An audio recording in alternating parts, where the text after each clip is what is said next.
Dear students, in this lecture video, we studied about the factors affecting the power system security and the overview of security analysis. First, we studied about the factors affecting the power system security. The power system security consists of, that means, three major functions we already studied in the previous lecture video. So the periodicity of the operation of the modern power system have the two functions. That means there are two major objectives which to be met. It's nothing but the one is the operate the system reliably. That means the operate the system in such a way that the power is delivered reliably. The second one is within the security constraints operate the system economically. That means within the constraints placed on the power system operation by reliability consideration, the system will be operated most economically. So this is the two major objectives of the factors affecting the power system security.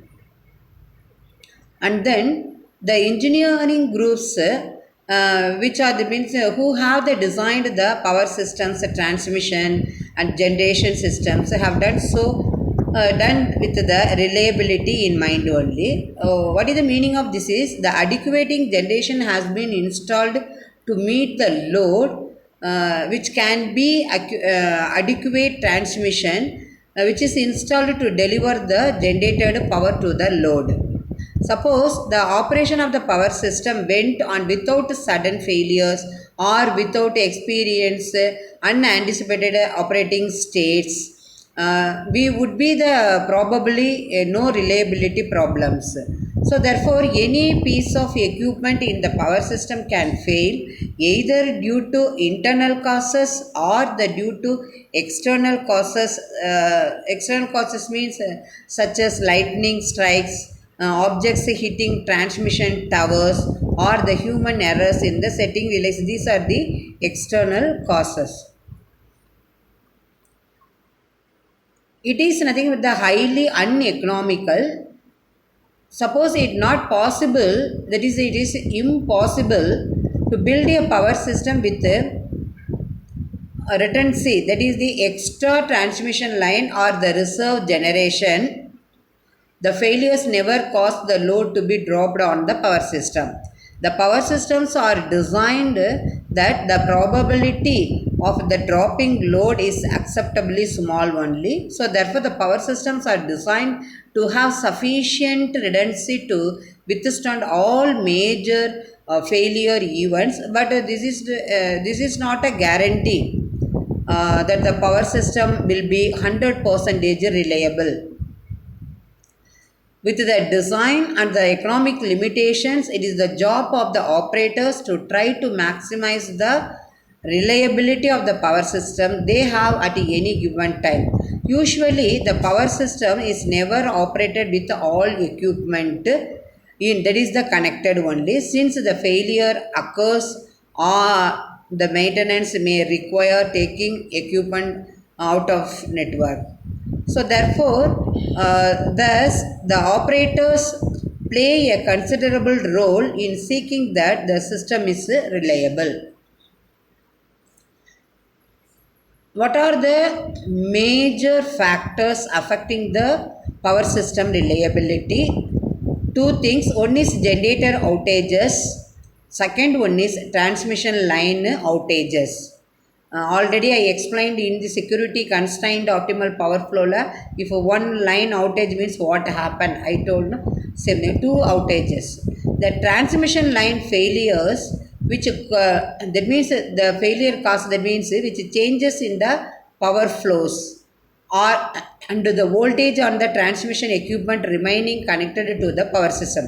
Therefore, the analysis of the transmission line failures requires methods to predict these power flows and the voltages to be sure they are within their respective limit only. What is the meaning of a generator outage?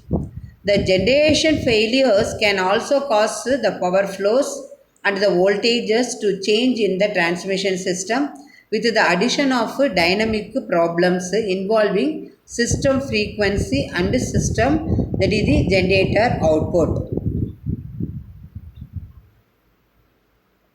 Up to this we studied about the what is the factors affecting the power system security. First, we studied two major objectives, and then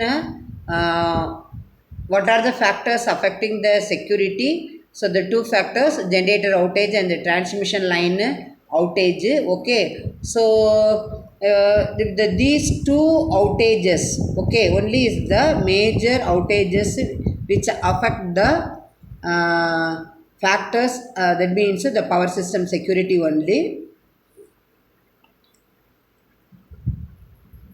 To select the critical contingency, there is a tendency to select the most important one. So, therefore, the other strategies for the contingency selection are also present.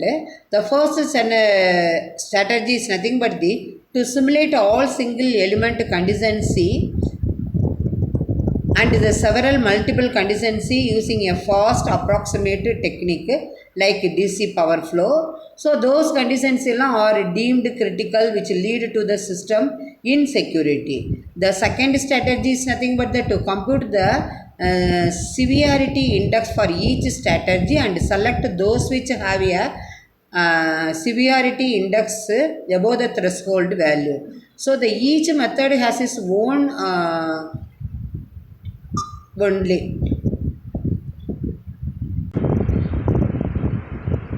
Now we studied about the overview of security, that is power security analysis.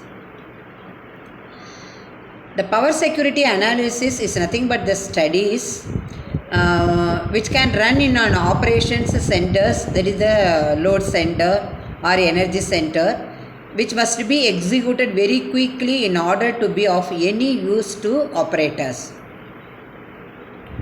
What are the three basic ways to accomplish security analysis?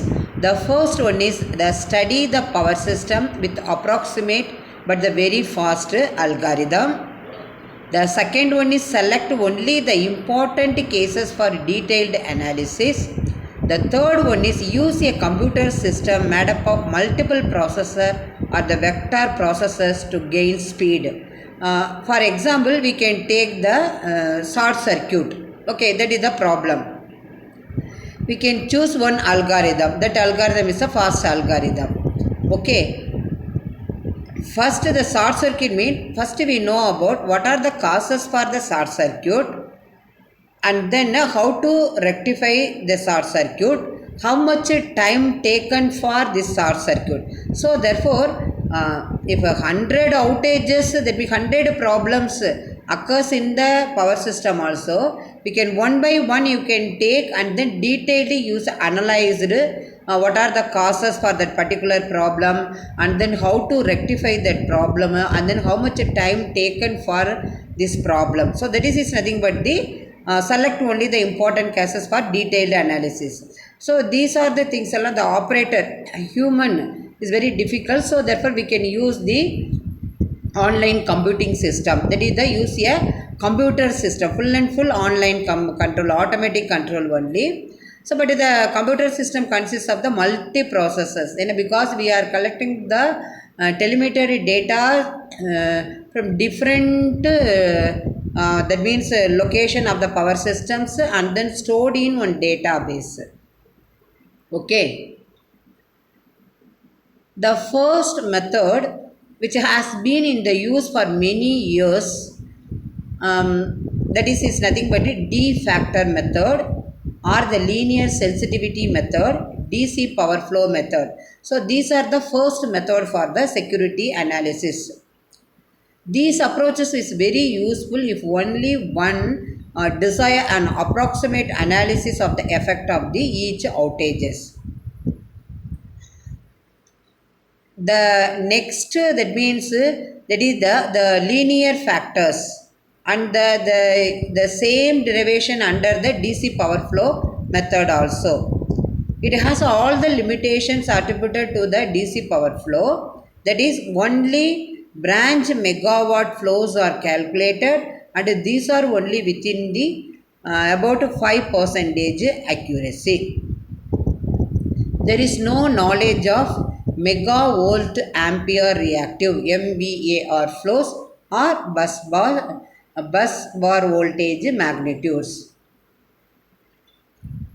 If it is necessary, you know about the power systems megavolt ampere, that is the MVA flows, and the bus voltage magnitudes after a contingency outage, then the some form of the complete AC power flow method must be used compared to DC power flow method.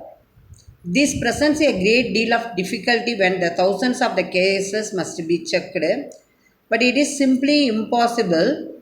So therefore, the fastest processes used in nowadays and all to execute thousands of the complete AC power flow quickly enough. This need not to be done, as most of the cases the result in the power flow result which do not have the flow of or the voltage limit violations. The next, what is the contingency selection or contingency screening in the security analysis? What is the needed? Which are the ways to eliminate all or most of the non-violation cases and only run the complete power flows on the critical cases? These techniques go under the names of contingency selection or contingency screening. Dear students, I hope that in this lecture video you clearly understand the what are the factors affecting the power system security and what are the overview of the security analysis. Thank you students for watching this video.